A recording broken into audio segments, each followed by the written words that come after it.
চিকিৎসক জানালেন তামিমের জটিলতা এখনো কাটেনি। অসুস্থ হয়ে হাসপাতালে ভর্তি হওয়া ক্রিকেটার তামিম ইকবালের অবস্থা এখনো জটিল। আজ বিকেএসপিতে মোহামেডানের হয়ে ঢাকা প্রিমিয়ার লিগের ম্যাচ খেলতে গিয়ে বুকে ব্যথা অনুভব করেন তিনি। এরপর তাকে পাশেই কেপিজে স্পেশালাইজড হাসপাতালে নিয়ে যাওয়া হয়।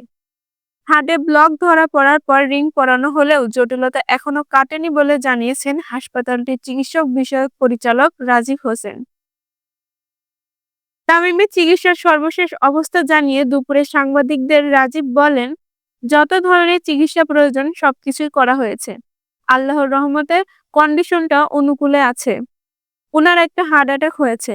এটার জন্য একটা অ্যানজিওপ্লাস্টিক এবং স্টেন্ট করা হয়েছে। এটা খুব স্মুথলি এবং এফিশিয়েন্টলি হয়েছে। উনার এই ব্লকটা পুরোপুরি চলে গেছে এখন। বিকেএসপির ৩ নম্বর মাঠে সকালে শাহিনপুকুরের বিপক্ষে টস করেন মোহামেডানের অধিনায়ক তামিম।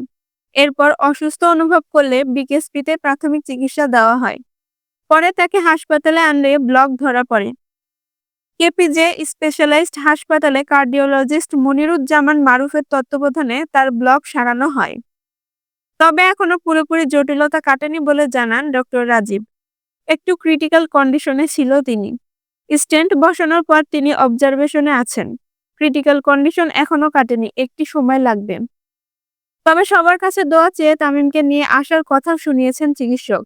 আমরা আশাবাদী তিনি সুস্থ হয়ে ফিরে আসতে পারবেন। তামিমের অসুস্থতার খবরে আজ বিসিবির পরিচালকদের সভা স্থগিত করা হয়েছে। ইতিমধ্যে হাসপাতালে ছুটে গেছেন বিসিবির সভাপতি ফারুক আহমেদ ও অন্যান্য পরিচালকেরা। হাসপাতালে আছেন তামিমের স্ত্রী আয়েশা সিদ্দিকী ও ভাই নাফিস ইকবাল।